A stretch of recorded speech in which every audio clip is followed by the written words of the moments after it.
Despite continuity not being the best in the older films, many actors have had the honour of appearing in multiple Bond films in the same role. However, there are some who have made less obvious multiple appearances across the series of films in different roles.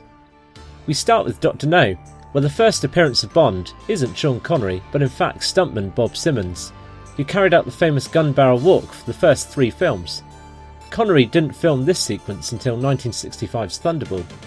Simmons is the start of a long line of stuntmen who show up in actual roles in the Bond films, not just as fleeting glimpses as they double as someone else. He wasn't too worried about losing the gun barrel sequence for Thunderball, as he was handed the role of Spectre agent Colonel Jacques Beauvoir instead. Simmons next appears as Ivan, one of the Russian thugs who attempts to take down Bond when Anya suspects him of killing Fekish. He makes his final appearance in For Your Eyes Only as Lotus explosion victim. Milton Reed also makes an appearance in Dr. No as one of Dr. No's guards who subdues Bond at the end of the meal. He later shows up several years later as Sander, one of Stromberg's henchmen who gets unceremoniously thrown off a building after his tussle with Bond. Anthony Dawson plays the more prominent role of Professor Dent, who's killed by Bond after he's had his 6. He reappears in From Russia with Love as Spectre's number 1, Blofeld, although we only get to see the top of his head, and he's voiced by Eric Pullman. He would reprise the taxing role again in Thunderball, heading up the Spectre meeting. Stuntman George Leach also makes the first of his appearances as a decontamination technician. He next shows up in Goldfinger as the man in the bulletproof vest in Q's lab. He returned 1 film later as one of Largo's henchmen, appearing at his luxury house, and again in a fight with Bond on the Disco Volante. He's the strangled Spectre skier in On Her Majesty's Secret Service, and he's one of the gunmen in the car that is chasing the Lotus Esprit in The Spy Who Loved Me. He's listed as having appeared in Moonraker, but the suggestion by some websites as to who he is doesn't quite fit his look. There's no mistaking him in For Your Eyes Only though, as one of Christatis' boat crew who ties up Bond and Melina.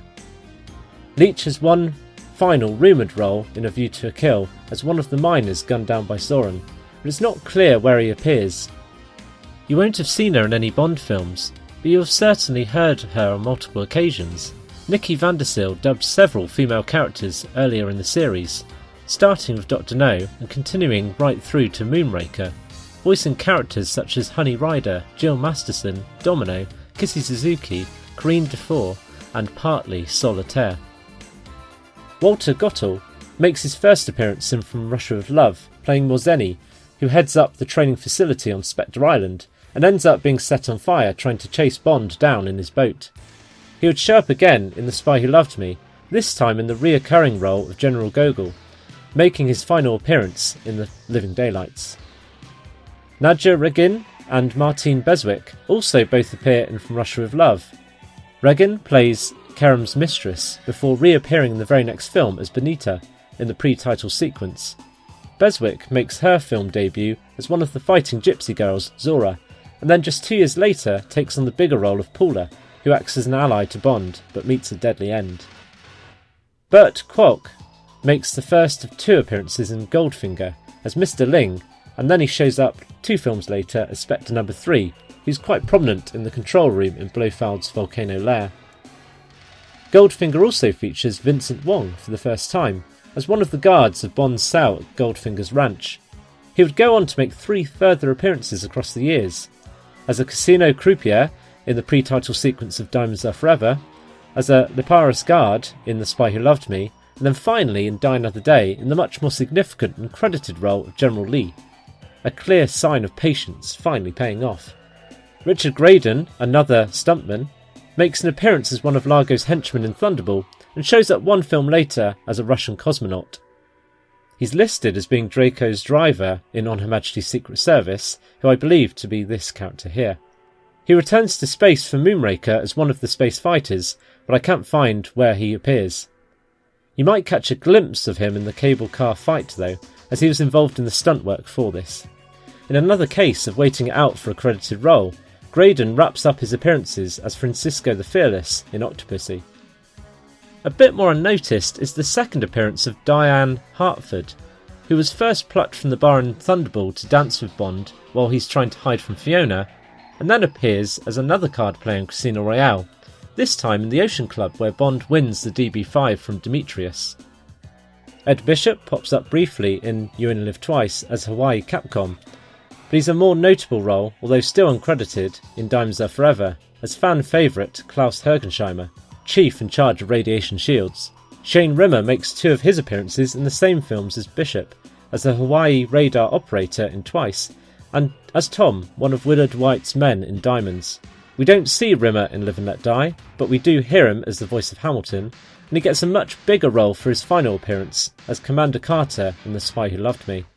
Tsai Chin, who was first seen apparently betraying Bond by trapping him in a fold-up bed and contributing to his supposed death in You Only Live Twice, returns in Casino Royale as Madame Wu, a card player who's seen playing cards on Le Chiffre's boat, and later makes up one of the players at Casino Royale. George Baker is listed as having a role in You Only Live Twice, 2 films before his more well-known role as Sir Hilary Bray in On Her Majesty's Secret Service, but I haven't been able to pinpoint the role in the former. Baker makes a 3rd appearance in The Spy Who Loved Me as Captain Benson. As was the case with Walter Gottel, Charles Gray is another example of an actor appearing more than once in 2 different key roles. He plays Henderson in Twice, an ally of Bond who gets stabbed in the back, and then just 4 years later shows up as the big bad, Blofeld himself, in Diamonds. This won't be the last time this kind of casting happens. Talking of Diamonds, Mark Lawrence plays a Slumber Inc. attendant who escorts Bond to the crematorium, and then appears in the pre-titles of Golden Gun as Rodney, a gangster trying his luck in Scaramanga's House of Fun. Perhaps he's playing the same person who's gone up in the world since his Slumber Inc. days. It's not just the men being recast in multiple roles. Maud Adams made such an impression in her turn as Andrea Anders in Golden Gun that she'd score another Bond girl role less than a decade later in the title role of Octopussy. There are rumours that she shows up in The View to a Kill in the San Francisco wharf scene, but no one can agree on whether she appears or if she just happened to be visiting the set at the time. The Spy Who Loved Me saw a huge amount of actors who were making a multiple appearance or would go on to. Robert Brown is the most obvious of these. He plays Admiral Hargreaves in this film, but would of course take over from Bernard Lee as M in Octopussy onwards. There is some debate as to whether his M is supposed to be Hargreaves or not. Albert Moses plays a barman before playing the somewhat more significant role of Sir Rudden in Octopussy. Nadeem Sawalha takes on the role of Fekish, who meets a grisly end at the hands of Jaws, before settling for a much smaller role as Tangier's Chief of Security in The Living Daylights. In more minor roles, stuntman Paul Weston has a fleeting appearance as a guard called over to the monorail in the Leparis. He's then listed as a space fighter in Moonraker, but he's a bit hard to locate, and plays a henchman in Few Eyes Only. He gets a line in The Living Daylights as Gibraltar Soldier No. 3, and he played Oberhauser's chauffeur in a scene cut from Spectre. Jeremy Bullock, better known as the actor under Boba Fett's helmet, appears as a HMS Ranger crewman in a very brief role, but secures a recurring role in the form of Smithers in Few Eyes Only and Octopussy. And I'm cheating a little with this one, but Spy features the first appearance of Victor Torjansky as the double-taking man with bottle. He appears again in Moonraker, this time enjoying the sights of St Mark's Square in Venice, when Bond goes driving past in his gondola. We catch up with him again in Few Eyes Only, but this time he's listed as Man with Wineglass. Stuntman Greg Powell plays a henchman in Few Eyes Only, who gets taken out by Benina's crossbow, and supposedly has a blink and you'll miss it cameo in The World's Not Enough, as Man in Restaurant.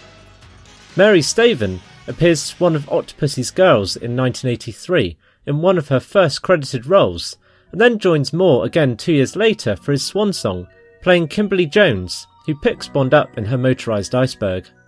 Peter Porteous plays the role of Lenkin in Octopussy, involved in the jewel smuggling operation, and then shows up in Daylights in the very brief role of Gasworks supervisor who gets smothered by Rizika so Bond can make an escape.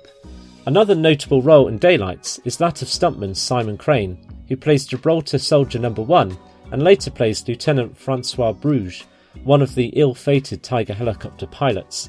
However, Joe Don Baker is the most obvious actor who appears for the second time. He plays the villain Whitaker, who meets his Waterloo at the end of the film, and then reappears 2 films later, albeit 8 years after, in Goldeneye as CIA agent and Bond ally Jack Wade, who would reappear again in Tomorrow Never Dies. Brosnan's tenure as Bond also marks the first appearances of a new crop of stuntmen.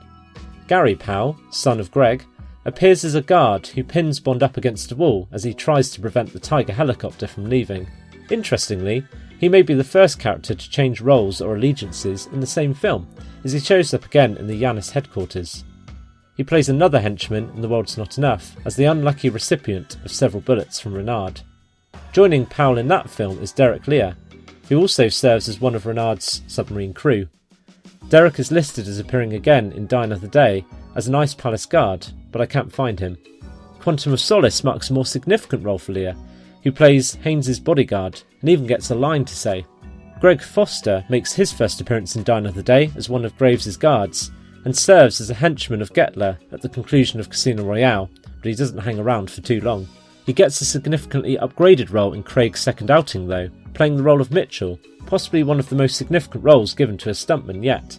With the Craig films big on continuity, not a huge amount of actors show up in multiple roles, but do happen to return for multiple films in the same role. However, you may notice Bond walking past a familiar-looking Clem Sow at the casino in Skyfall. This is because his brother is Tom Sow, who played Mr. Fukutu in Casino Royale. Clem would show up again in Spectre as a member listening in on the meeting. Given the wide reach of Spectre, this could very well be the same person. In a similar way, Sid Mann also appears first in Skyfall, handing Bond his winnings, and then again appears at the Spectre meeting. It's worth noting that both actors show up again in No Time to Die, this time definitely playing the characters they portrayed in Spectre, as they were asked back specifically to allow for continuity. Finally, one other familiar looking face to appear at the Spectre party is that of Michael G. Wilson. I've covered his other appearances in another video. His cameos have become a lot more obscure as of late, and he's only seen very briefly as the camera pans across. I've tried my best to include all of the notable repeated roles, using viewer suggestions as well. If you do know of any I haven't covered, please pop them in the comments.